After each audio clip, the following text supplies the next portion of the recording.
Good morning students. Hindi की आज की कक्षा में आप सभी का एक बार फिर से स्वागत। बच्चों, आज हम अपनी पाठ्य पुस्तक गुलमोहर के पाठ 12 गुब्बारे की आत्मकथा इस पाठ को पढ़ेंगे। गुब्बारे की आत्मकथा इस पाठ का पिछले वीडियो में आपने सारांश जाना था और आपने जाना था कि गुब्बारे के जीवन काल की किस तरह शुरुआत हुई और कहाँ से शुरुआत हुई और वह किस प्रकार अपने आज के रूप तक पहुंच पाया। आपने जाना इस पाठ में कि ईसा के 2 शताब्दी पूर्व यानी कि ईसा के जन्म से 200 वर्ष पूर्व पहली बार गुब्बारे को बनाया गया था और यह चीन में बना था। वहाँ की पुरानी किताबों में इसका वर्णन है और वहाँ के साथ साथ जापान की पुरानी पुस्तकों में भी इसका वर्णन है। ये पहले कागज़ के बने और जिस कारण ये काफ़ी ऊंचे नहीं उड़ पाते थे।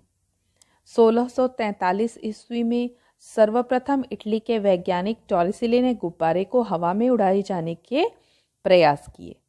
इसके बाद जब धीरे धीरे यह मालूम पड़ा कि हवा में गर्मी होने के कारण ये जो हमारा कागज़ का बना गुब्बारा होता था वह फट जाता था, तो इस वजह से धीरे धीरे उसमें हवा से हल्की गैस भरे जाने की कोशिश की गई और वह गैस कौन सी थी? Hydrogen gas.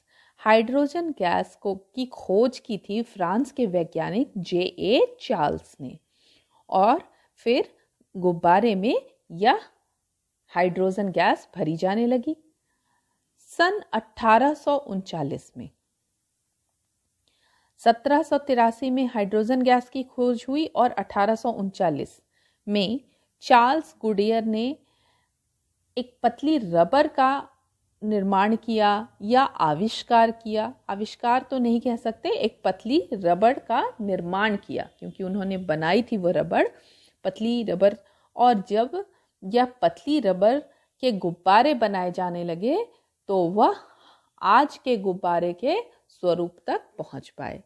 यानी कि ईसा की 2 शताब्दी पूर्व इस गुब्बारे का जीवन काल प्रारंभ हुआ और आज के रूप तक पहुंचने में वह जो उसे सफलता हासिल हुई वह इन महान व्यक्तियों J.A. चार्ल्स, चार्ल्स गुडियर और बहुत सारे लोग जिन्होंने पहले कागज़ के गुब्बारे बनाए होंगे, जिनके बारे में हमें ज़्यादा तो जानकारी नहीं, सिर्फ इतना ही मालूम है कि वैज्ञानिक टॉरिसेली ने कागज़ के गुब्बारे बनाए थे और उसके पहले 1643 ईस्वी में टॉरिसेली ने बनाए और उसके भी बहुत पहले से जब यह गुब्बारा बनाया जाता था, ये कागज़ के जो गुब्बारे बनाए जाते थे जिसमें रंग भी नहीं थे, उन गुब्बारों की शुरुआत जब से हुई होगी तब से लेके अब तक कितने लोगों ने योगदान दिया होगा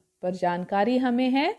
1643 ईस्वी में वैज्ञानिक टॉरिसेली ने गुब्बारों में रंग भरे और 1783 ईस्वी में इसमें थोड़ी और फेरबदल की गई और उस गुब्बारे में J.A. चार्ल्स ने जो हाइड्रोजन गैस की खोज की थी उस गैस को भरा जाने लगा, जिस कारण गुब्बारा रंग बिरंगा हो गया और हवा में काफ़ी ऊंचाई तक उड़ने लग गया। और इसके बाद सन 1839 में गुब्बारे का रूप बदला गया और उसे कागज़ के बदले पतली रबर से बनाया जाने लगा। तो आइए इस पाठ का वाचन करें। इस वीडियो में हम पाठ वाचन करेंगे एवं इस पाठ के कठिन शब्दों का भी अभ्यास करेंगे। कठिन शब्दों को आपको अपनी कॉपी में 3 बार लिखना है, आपको मालूम है। तो चलिए अभ्यास प्रारंभ करते हैं। पाठ 12 गुब्बारे की आत्मकथा। इस पाठ में हम गुब्बारे के बारे में जानेंगे और आप सब, हर दिन तो मैं नहीं बोल सकती, पर गुब्बारों को देखकर आप सभी और हम सभी रुक जाते हैं, हम ठहर जाते हैं। गुब्बारा हमें हमारे बचपन में ले जाता है।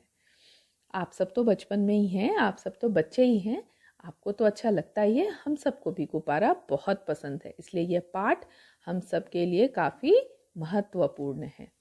आसमान में उड़ते गुब्बारे को देखकर आंखें वहीं टिक सी जाती हैं। बच्चे गुब्बारे वाले को देख गुब्बारे लेने के लिए मचल उठते हैं। रंग बिरंगे गुब्बारे बच्चों के साथ साथ बड़ों को भी भाते हैं। गुब्बारों के प्रति लोगों का इतना अधिक आकर्षण क्यों है, स्वयं गुब्बारे से ही जानते हैं। मेरा नाम गुब्बारा है। मेरा जन्म 2 शताब्दी ईसा पूर्व चीन में हुआ था, परंतु तब मेरा रंग रूप ऐसा नहीं था जैसा मैं आज रंग बिरंगा दिखाई देता हूँ। यहाँ शताब्दी शब्द है कठिन। बताया जाता है कि तब मुझे कागज से बनाया जाता था। कागज से गुब्बारे बनाए जाने का वर्णन जापान की पुरानी पुस्तकों में भी मिलता है। वर्णन, किंतु कागज से बना होने के कारण मैं हवा में नहीं उड़ सकता था। यह विचार 1643 ईस्वी में इटली के वैज्ञानिक टॉरिसिली के दिमाग में उत्पन्न हुआ कि मुझे हवा में उड़ाया जा सकता है। वैज्ञानिक टॉरिसिली, उत्पन्न, यहाँ 3 कठिन शब्द हैं। वैज्ञानिक टॉरिसिली, उत्पन्न।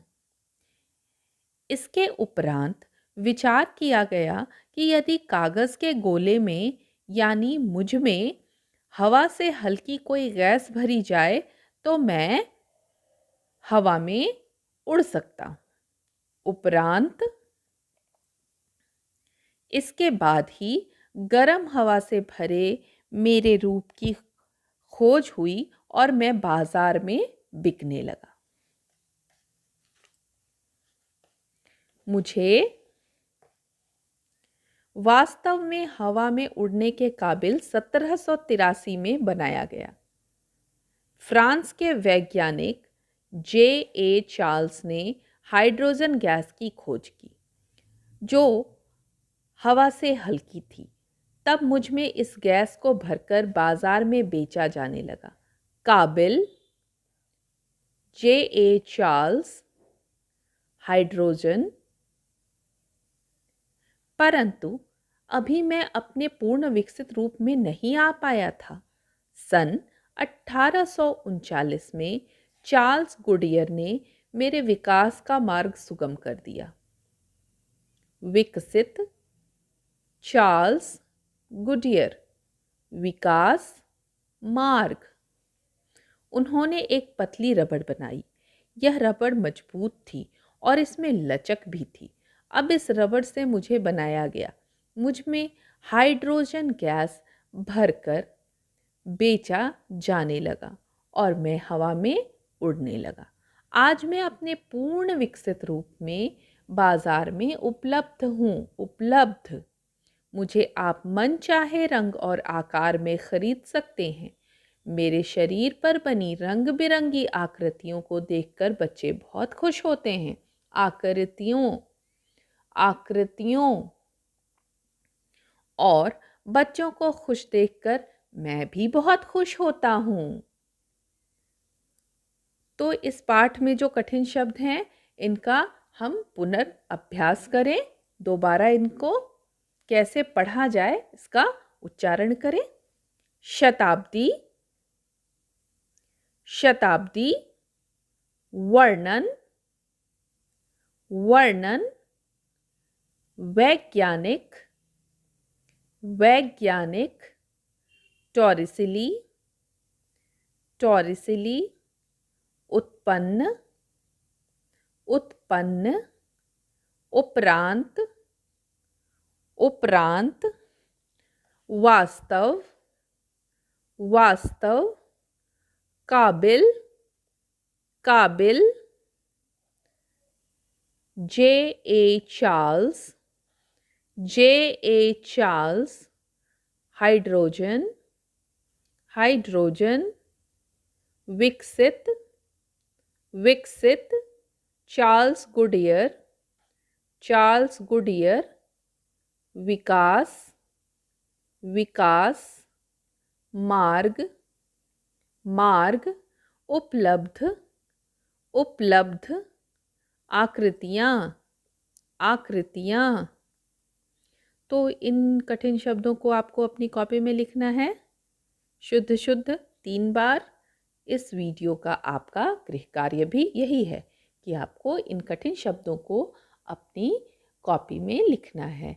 पिछले वीडियो में आपको शब्दार्थ लिखने को दिया गया था। इस पाठ के जो इन शब्दार्थ हैं आपने अब तक अपनी कॉपी में ज़रूर लिख लिया होगा।